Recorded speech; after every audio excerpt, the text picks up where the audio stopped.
ही जी news आहे GS second आणि GS third मध्ये इम्पॉर्टंट आहे. याच्यामध्ये तुम्हाला सांगितलेलं आहे India in emerging world order self Reliance versus global integration.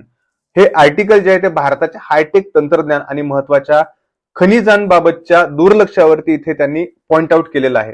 मग आजची जागतिक स्पर्धा ही जी आहे सेमीकंडक्टर असेल, एआय असेल, ऊर्जा असेल आणि क्रिटिकल मिनरल्स, त्याच्यामध्ये लिथियम आलं, कोबाल्ट, रेअर अर्थ मेटल्स आले, यांच्या भोवती फिरताना दिसत आहे. अमेरिका, चीन, कोरिया, इस्रायल हे देश जीडीपीचा 5% R&D रिसर्च अँड डेव्हलपमेंट मध्ये खर्च करतात. भारत हा खर्च 0.7% भारताचा हा खर्च आहे.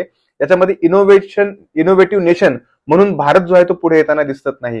आता रिअलिटी आपल्याला या मिनरल सेक्टरमध्ये पाहायची असेल तर भारताकडे उत्तम भूगर्भशास्त्र आहे, परंतु 25 ते 30% भूगर्भीय क्षमता आणखी शोधलेली आहे आतापर्यंत भारताने.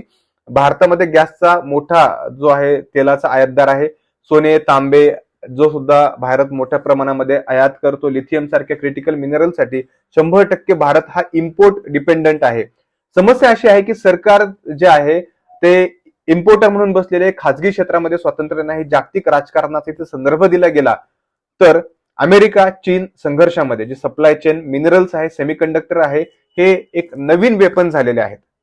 याच्यामध्ये युएस लेड मिनरल्स इनिशिएटिव्ह मध्ये भारताचा इथे समावेश नाही, कारण भारताकडे देण्यासारखे टेक्नॉलॉजिकल किंवा मिनरल स्ट्रेंथ नाही. आजची जी जिओ पॉलिटिक्स आहे ही जिओ इकॉनॉमिक्स आहे. तिसरा रस्ता म्हणू शकतो की भारताकडे पुढचा एक रस्ता कशा संदर्भामध्ये आहे तर 140 कोटी लोक भारताची जी आहे ते वाढती मागणी आहे, भारताची ताकद आहे आणि खाजगी क्षेत्राला खनिज क्षेत्र व उत्खननामध्ये मोकळीक द्यावी, रिसर्च अँड डेव्हलपमेंटचा खर्च वाढवावा, health plus technological plus minerals यांना राष्ट्रीय दृष्ट्या प्राधान्य द्यावे, यावरती भारताचा इथे फोकस असायला हवा.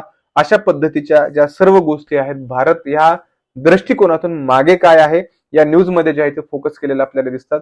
तुम्हाला याच्यावरचे तुमचं मत काय नक्की मला कमेंट सेक्शन मध्ये सांगा आणि अशाच रीलसाठी वी अकॅडमीला फॉलो करा, जेणेकरून डेली तुम्हाला करंट अपडेट जे आहेत the Hindu, Loksatta, Indian express मधील तुमच्यापर्यंत पूर्ण न्यूज एक्सप्लेन करून पोहोचवली जाईल, ती सुद्धा छोट्याशा या रील्स किंवा शॉर्ट मध्ये. धन्यवाद.